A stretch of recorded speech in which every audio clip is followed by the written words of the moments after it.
ya habitus yang di situ nanti akan memunculkan kantong-kantong agama yang sekarang menjadi agama besar di dunia itu 4. Ada 4 kantong agama. Nanti silakan teman-teman membaca di bukunya Trevor Link itu.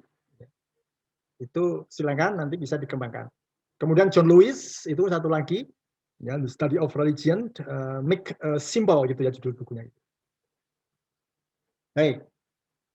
Sekali lagi saya kembali ke penjelasan awal tadi, konsep habitus. Habitus itu tempat di mana manusia yang nanti akan menjalankan agama itu berada di situ akan lahir ideas, gagasan-gagasan yang terkait dengan konteks sosial budayanya, ya, yang di situ, ya, dan pola pikir yang ada di situ itu konsep habitus secara sederhana begitu. Nah, nanti kalau akan kita perdalam lagi, akan ada konsep umumnya. Nah, dari habitus agama itu atau habitus manusia yang nanti akan mengekspresikan pengalaman keagamaan itu, yang di situ agama kemudian lahir dan besar sekarang ini, ada 4 klaster. 4 klaster. Yang pertama Mediterania di bibir pantai, di tepi budaya Mediterranean. Laut Mediterranean dari Afrika Utara, kemudian Asia Barat, kemudian Eropa Timur. Eropa Timur pun nanti di situ cuman kalau yang ke sana itu tidak tercatat sebagai Mediterranean culture gitu ya. Tuh, kemudian yang kedua India dan Persia. India Persia berarti di Asia Selatan, di anak benua India, di situ ada satu peradaban kuno, ya, peradaban yang sangat-sangat dasar sekali di lembah sungai Hindustan atau Sindhu atau Indus atau Hindu. Itu India Persia. Kemudian di Asia Timur dan Tiongkok itu juga satu habitus lahirnya agama besar di situ. Ya, wilayah Tiongkok ya itu dan Asia Timur itu ada perkembangan agama-agama awal yang kemudian sekarang menjadi agama besar. Kemudian di Maya itu Amerika Latin, jadi El Salvador, Honduras, gitu ya, itu sekarang negara modernnya sekarang. Di situ dulu ada satu kebudayaan Maya yang tinggi, tetapi agama yang muncul di sana tidak berkembang sampai sekarang ini dan tidak menjadi agama besar. Ya karena ada kolonialisme Spanyol dan sebagainya di sana. Baik, sekarang satu persatu akan kita singgung agama apa saja yang lahir dan tumbuh dan berkembang di wilayah-wilayah ini. Dan disitulah nanti kemudian Reverling menggali sampai sebelum berkembang itu gimana lahirnya awal mulanya. Awal mulanya seperti itu. Baik. Pertama, ya Mediterania. Ini petanya tadi saya sebutkan, ini Afrika Utara, ini benua Afrika ya ke bawah, di sini benua Afrika, ini Asia ke sini, kemudian ini Eropa, ini ke sana Eropa, ini Asia, ini Afrika Utara.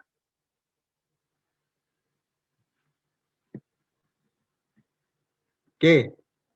Nah, di sepanjang atau di Mediterranean civilization di sini itu lahir agama-agama yang sekarang menjadi agama besar. Agama Mesir. Nah, ini sudah punah ya. Agama Mesir sudah punah di sini. Mesir di sini sudah punah. Ini ada lembah ini Nil, kemudian ada lembah Nilnya di sini itu muncul agama yang kita kenal dengan agama Mesir kuno. 5.000 tahun sebelum Masehi tercatat dalam sejarah. Ya. Tuh, itu sudah punah sekarang, tidak ada agamanya lagi. Tapi bekas-bekasnya bisa kita saksikan. Kemudian Babilonia itu di daerah sini. Daerah sini. Nanti dalam kajian Islam ini namanya Syam, daerah Syam di sini. Itu ada agama besar, agama dari peradaban Babilonia di lembah Sungai Tigris dan Eufrat, daerah sini. Itu masuk Mediterranean civilization. Agamanya juga sudah punah, tetapi bekasnya masih ada. Kalau di sini itu dikenal nanti sumber-sumbernya Nag Hammadi namanya. Nag Hammadi. Kalau teman-teman ingin baca nanti tak kirimkan ininya. Lembaran-lembaran Nag Hammadi yang tersimpan di perpustakaan-perpustakaan di Mesir maupun di Eropa. Dan sudah diterjemahkan dalam bahasa Inggris.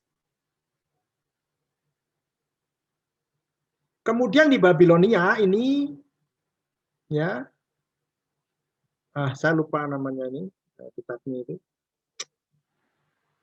Bisa ada e-booknya, nanti kalau teman-teman membutuhkan juga kita kirimkan. Ini agama besar di Babilonia. Sampai muncul Hammurabi, kode Hammurabi itu dari Babilonia. Dan Al-Quran pun mengabadikan peradaban Babilonia ini.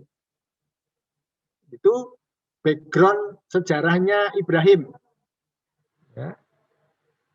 Nimrod atau Namrud, ya, itu background dari agama kuno di Babilonia.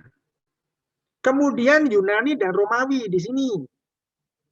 Itu meninggalkan satu peradaban besar, ya, yang kemudian di barat dianggap sebagai lahirnya filsafat di sini.